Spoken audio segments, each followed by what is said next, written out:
KHQ's Bradley Warren has been in Rexburg the past 2 days and spoke with the grandfather of JJ. Well, you can see behind me some t-shirts hung up that say, "Bring JJ and Tylee home." That was the hope. That's what everybody wanted here for those children. But now this site, this fence at Chad Daybell's house, becoming a makeshift memorial, drawing members of the community here to pay their respect, even their grandparents coming to say their goodbyes. The site slowly expanding from one set of flowers placed by a man in a truck to shirts and now pinwheels. This is the place the community is coming together, including the children's grandparents. I come with trying to be the peacemaker, and that's all I want. I just want to be a peacemaker. Let's all get along here.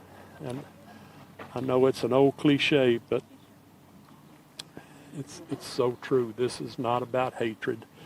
This is about mending fences, and that's all I want to do. Peace in the community and peace for the children is something everyone seems to be unanimously in agreement on. Community members saying that they want to serve as a support system for the grandparents and eventually come up with a way to permanently remember the two children. Now, it's still a somber scene here at Chad Daybell's house as the makeshift memorial continues to grow behind me. People here in the community that I've been speaking with tell me they just want to be able to move on and remember the two children who are an active part of their community. Reporting in Rexburg, I'm Bradley Warren. Back to you at the desk. That's right, Sean. Well, court documents I have right now in my hand from the state of Idaho actually show that Vallow and her children entered Yellowstone National Park on September 8th. Now, I want you to take a look at your screen right now. These are new photos coming into us from the FBI. Take a look at your screen. You see Tylee in a blue long-sleeve sweatshirt and JJ in a long-sleeved green shirt alongside Vallow. Authorities recovered these photos through Vallow's iCloud account. The FBI and the Rexburg Police Department are asking anyone who went through the park on September 8th to see if they may have photos of the family. They also released these photos of a Ford white F-150 with Arizona license plates CPQUINT. Authorities are hoping these photos may lead to some information about the whereabouts of the two missing children, Tylee and JJ. Now, if you've got any photos or information, we've got a link up on our website about how you can get that back to the FBI along with those photos for you to take a closer look. But for now, reporting live in Bozeman, Montana, I'm Bradley Warren. Back to you at the desk. Yellowstone National Park. Well, just behind me, over that fence right there, sits an area larger than the states of Delaware and Rhode Island combined. Those two states house close to 2 million people. Yellowstone National Park, 3,500 square miles. The question is not what we're looking for, but where to even start. Well, it's a huge park. Penny has called Gardner, Montana home her whole life. Yellowstone National Park, it's her backyard. And for Penny, a mom, The whole situation is very sad. according to court documents, Lori Vallow, her brother, and two children, 7-year-old JJ and 17-year-old Tylee, traveled to Yellowstone on September 8th. Investigators have a picture showing them together at the park entrance. They also have a photo of Tylee later in the park that they found on Lori's iCloud account. Quote, "This photo is the last time we can find any record of Tylee being with Lori Vallow. We have found no witness that can verify that they have seen Tylee since then." You could literally go 100 yards off the road and maybe not see anybody for several hours. Mike, he knows this place. He's an independent tour guide. He shows people the park every single day. There's 300 miles of paved road, but there's over 1,000 miles of trails. Park officials will not answer our questions about any potential investigation. They're directing all media questions to the Rexburg Police Department, the same department that charged Lori Vallow with 2 counts of child desertion. Still, multiple news agencies are reporting that officials are just waiting for the snow to melt to launch a full-scale investigation. But such a ground search could take weeks, if not months, before the park gives up any of its secrets. You know, it's a place that you really have to experience firsthand to understand the size of it and the diversity of it. There's so many different places you could, put a body or... In the meantime, the world, like Penny and her neighbors in Gardner, they're left to wonder, where is Tylee? Hopefully, if they are out there, they'll find them. Reporting from the north entrance of Yellowstone National Park, I'm Bradley Warren, KHQ Local News. Stomach churning. We have team coverage tonight with KHQ's Ayana Likens looking into the complicated timeline of events surrounding this family. But we begin with KHQ's Bradley Warren, who's in Rexburg, where the community was startled by today's news.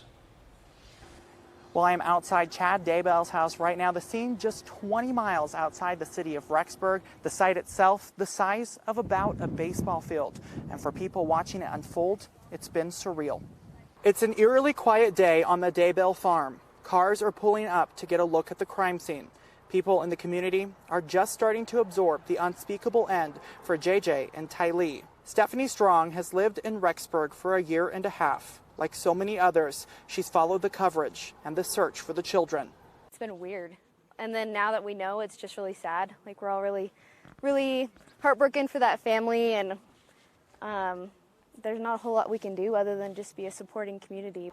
She and others mourn for the children whose lives were cut short, potentially by the people they should have trusted the most. These are kids that should have been in school, should have been being taught, should have been around their friends, and that was taken away from them super early. And her heart aches, though, for the grandparents left behind. It's sad. It's something that there was so much uncertainty, and they just didn't know, and that uncertainty can be so scary, and especially because they weren't getting any answers that they wanted, but now I think they can really get closure, and that might help them out.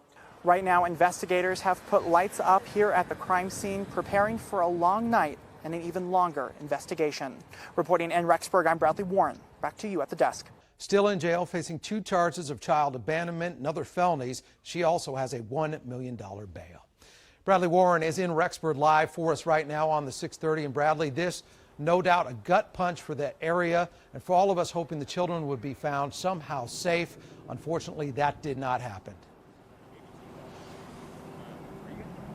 Hey, Sean, well, that did not happen, and people have been coming here to the scene. I'm actually at Chad Daybell's house right now, and people have been coming by all afternoon. You can see behind me right now some flowers have been put up, and it's just a pretty steady stream of cars, of people coming right now to say goodbye and get a little bit of closure from this case that has rocked the Rexburg community.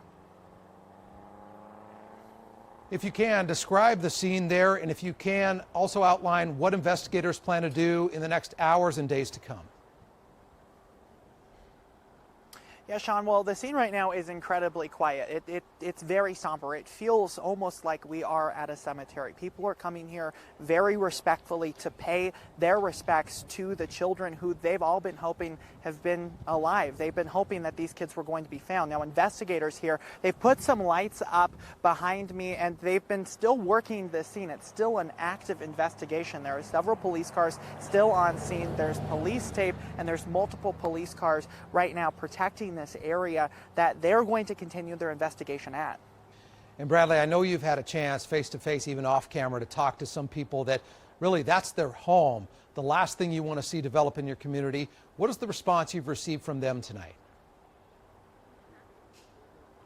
Sean, I think what the response is from them is they're happy this is over, but they're heartbroken in the way that it has ended. They have been hoping for a positive outcome for these children, for 2 kids who should be on the playground playing with their friends tonight. Unfortunately, that's not the case, but people tell me here what they want to do is come together as a community to remember them.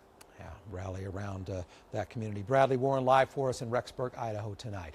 In-depth coverage. The family members of J.J. Vallow and Tylee Ryan have issued statements on the discovery of those remains, asking for privacy and prayers while have not yet been able to identify the remains, but Vallow is still behind bars and facing felony charges of desertion and non-support of her children.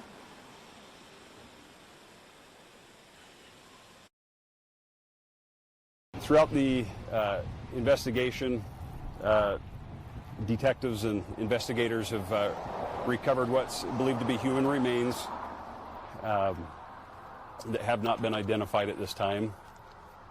We are not going to answer any questions at this time in regards to any of the further of the investigation until we have more details.